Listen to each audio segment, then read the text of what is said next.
The galaxy burned. Across 17 star systems, cities fell into ruin, and billions of innocent lives were extinguished like candles in a storm. The Vorak Dominion had spent 300 years conquering and destroying everything in their path. They were a race of warriors who believed that war itself was sacred. To them, peace was weakness and mercy was a disease that needed to be cured through violence. Admiral Kira Valdez stood on the bridge of the ISS Prometheus, the flagship of the Imperial human fleet. Through the massive observation window, she watched a distant glow of burning worlds. Her jaw tightened as she read the latest intelligence reports. The Vorak had just invaded the Silurian Confederacy, a peaceful alliance of 5 species who had never known war. They had no armies. They had no weapons. They only had hope that someone would help them. "Admiral, the Galactic Council is requesting communication," her first officer, Commander Marcus Chen, reported. Kira nodded slowly. She already knew what they would say. The Council had watched the Vorak spread chaos for centuries. They had written strongly worded letters. They had imposed trade restrictions. They had expressed concern at diplomatic meetings, but they had never acted. They were too afraid. The Vorak had the largest fleet in the known galaxy, and no single species dared to challenge them. The holographic image of the Council appeared before her. 12 representatives from 12 different species looked at her with expressions ranging from desperation to skepticism. High Counselor Jethmar, an ancient being with silver skin and 3 eyes, spoke first. "Admiral Valdez, we have called this emergency session to discuss the Vorak invasion of Silurian space. The situation is critical. We estimate that 4 billion lives will be lost within the next standard week if nothing is done." "Then do something," Kira replied simply. The council members shifted uncomfortably. Ambassador Vrel, a small insectoid creature, made a clicking sound that translated as nervous laughter. "Admiral, you must understand. The Vorak fleet numbers over 50,000 warships. No single species can challenge such force. We have calculated that any military response would result in total annihilation of the attacking fleet." "You calculated wrong," Kira said. The council fell silent. They stared at her as if she had spoken in a language they could not understand. For 3,000 years, since humanity had first ventured beyond their solar system, the other species of the galaxy had watched them with confusion. Humans were strange creatures. They were small. They lived short lives. They came from a single unremarkable planet orbiting an average yellow star. And yet, something about them made the elder races uneasy. Kira stepped forward, her eyes hard as steel. "The Imperial fleet has been authorized by the human empire to intervene in this conflict. We will deploy immediately to Silurian space. We will engage the Vorak Dominion. And we will end this war." "Admiral," High Counselor Zethmar said carefully, "the human Imperial fleet consists of approximately 8,000 vessels. You would be outnumbered 6 to 1. This is not bravery. This is suicide." Kira smiled, but there was no warmth in it. "Counselor, with respect, your species has observed humanity for 3 millennia. In all that time, you have never understood us. You see our short lives and think we are weak. You see our small bodies and think we are fragile. You look at our history of conflict and think we are barbaric. But you have missed the most important thing about us." She paused, letting her words sink in. "We do not fight because we love war. We fight because we hate injustice. We fight because somewhere out there, innocent people are dying and calling for help. And no matter the odds, no matter the cost, we answer that call. That is what makes us human." The communication ended. Kira turned to her crew, her voice carrying across the entire bridge. "Set course for the Silurian system. Maximum speed. Inform all fleet commanders that we engage the enemy in 16 hours. The human Imperial fleet moved through hyperspace like a swarm of metal angels. 8,000 ships, ranging from small destroyers to massive dreadnoughts, traveled in perfect formation. In their cargo bays, They carried soldiers, medics, engineers, and enough supplies to rebuild entire civilizations. The humans had learned long ago that winning a war meant nothing if you could not win the peace that followed. On the Vorak command ship, Supreme Warlord Hrathgar received news of the approaching human fleet. He was a massive creature, standing nearly 3 meters tall with armored scales covering his entire body. His race had been bred for war through countless generations of selective evolution. They were stronger, faster, and more aggressive than almost any other species in the galaxy. Humans? Hrathgar laughed, a deep rumbling sound that shook the walls. Those tiny creatures dare to challenge the Dominion? How many ships do they bring? 8,000, Supreme Warlord, his adjutant reported. Hrathgar laughed again. We have 50,000 here alone. This will not be a battle. This will be a slaughter. Let them come. Their bodies will float in space as a warning to any other species foolish enough to oppose us. The two fleets met in the space above Siluria Prime, the capital world of the Confederacy. Below them, billions of terrified civilians watched the sky, praying to whatever gods they believed in. The Vorak had already begun their invasion. Millions were dead, cities were burning, and the survivors huddled in shelters, waiting for the end. Admiral Valdez studied the tactical display.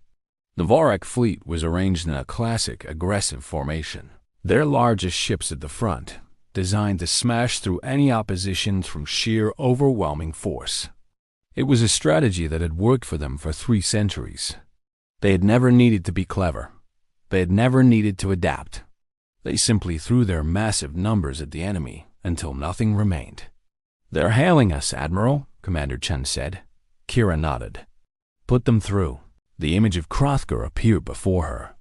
He studied her with 4 red eyes, his massive mouth twisted into a cruel smile. "Little human, you have courage to come here. I will enjoy killing you slowly. Perhaps I will keep your skull as a trophy." "You talk too much," Kira replied. "I'm going to give you one chance. Withdraw your forces from Silurian space. Release all prisoners. Pay reparations to the families of those you have murdered. Do this, and you may return home alive." Hrathgar's laughter boomed across the communication channel. Every Vorak on every ship in his fleet joined in, filling the void of space with their mockery. "You threaten us? You, with your pathetic fleet? You do not understand, little human. We are the Vorak Dominion. We have conquered 300 star systems. We have destroyed civilizations older than your entire species. We are war itself made flesh. And you are nothing but insects to be crushed." Kira's expression did not change. "I tried." The communication ended. She turned to her tactical officer. "Initiate pattern Omega-7. What happened next would be studied by military academies across the galaxy for the next 1,000 years." The human Imperial fleet did not charge forward to meet the Vorak head-on. Instead, they scattered, moving in seemingly random patterns that made them impossible to target effectively. The Vorak, confused by this unexpected behavior, began to pursue individual ships, breaking their own formation in the process. This was exactly what Kira wanted. Human warships were smaller than Vorak vessels, but they were faster and far more maneuverable. They darted between the massive enemy dreadnoughts like fish swimming between whales. And while the Vorak relied on overwhelming firepower, the humans had developed weapons based on precision and efficiency. Surgical strikes disabled enemy engines. Targeted attacks destroyed command bridges. Small, unmanned drones swarmed Vorak ships, finding weak points in their armor and delivering explosive payloads directly to their power cores. Within the first hour of battle, the Vorak had lost 3,000 ships without destroying a single human vessel. Hrathgar watched in disbelief as his fleet fell apart around him. This was impossible. The Vorak were warriors. They had never lost a battle. They could not lose a battle. It was against their very nature. "How?" he demanded, slamming his massive fist against his command console. "How are they doing this?" The answer was something the Vorak had never considered. For 300 years, they had won every war through brute force. They had never needed to think strategically because they had always had more ships, more soldiers, more weapons than their enemies. They had become complacent. They had stopped evolving. Humanity, on the other hand, had spent its entire existence fighting against odds that should have destroyed them. They had faced ice ages, plagues, famines, and countless wars against themselves. They had learned that survival required more than strength. It required intelligence. It required adaptation. It required the ability to look at an impossible situation and find a way to win anyway. The battle lasted 6 hours. When it was over, the Vorak Dominion had lost 43,000 ships. The human Imperial fleet had lost 17. Hrothgar's command ship drifted through space, its engines destroyed, its weapons disabled. Admiral Valdez stood in her shuttle bay as her Marines brought the Supreme Warlord before her. His once proud scales were cracked and burned. His 4 eyes looked at her with a mixture of hatred and something he had never felt before in his entire life: fear. "How?" he asked again, his voice barely a whisper. "How did you defeat us?" "We are Vorak. We are warriors. We are meant to conquer." Kira looked at him with something that might have been pity. "You brought chaos to the galaxy. You killed billions of innocent people. You destroyed entire civilizations because you believed that made you strong. But you were wrong. True strength is not about destruction. It is about building something worth protecting." She gestured to the viewport, where Siluria Prime hung in space, its cities no longer burning. Human transport ships were already landing, bringing supplies, medicine, and engineers to rebuild what had been destroyed. "The Empire will remain here until the Silurians are safe. We will rebuild their cities. We will heal their wounded. And we will make sure that no one ever threatens them again. You will occupy them," Hrothgar spat. "You are no different from us." "No," Kira said quietly. "When their world is rebuilt, we will leave. We do not seek territory. We do not seek tribute. We seek only to ensure that the chaos you spread is replaced by order. That is the difference between us, Warlord. You fight to destroy. We fight to protect." She turned away from him, her final words carrying the weight of an entire species behind them. The Warmongers brought chaos. The Imperial fleet brought order. And the galaxy will never forget which was stronger. In the weeks that followed, news of the human victory spread across the galaxy like wildfire. Species that had lived in fear of the Vorak for generations finally knew peace. The Galactic Council, humbled by their own inaction, formally requested that humanity take a permanent seat among them. And on countless worlds, in countless languages, stories were told of the small, strange species that had faced impossible odds and emerged victorious. The Vorak Dominion, stripped of their fleet and their pride, signed a treaty of unconditional surrender. They would never wage war again. Their warrior culture, which had defined them for millennia, slowly began to change as they were forced to find new meaning in existence beyond conquest. And Admiral Kira Valdez returned home to Earth, where she was greeted as a hero. But she did not seek glory. She simply filed her report, visited the memorial for the 17 ships lost in battle, and quietly retired to a small house by the ocean. She had done what needed to be done. She had brought order to chaos.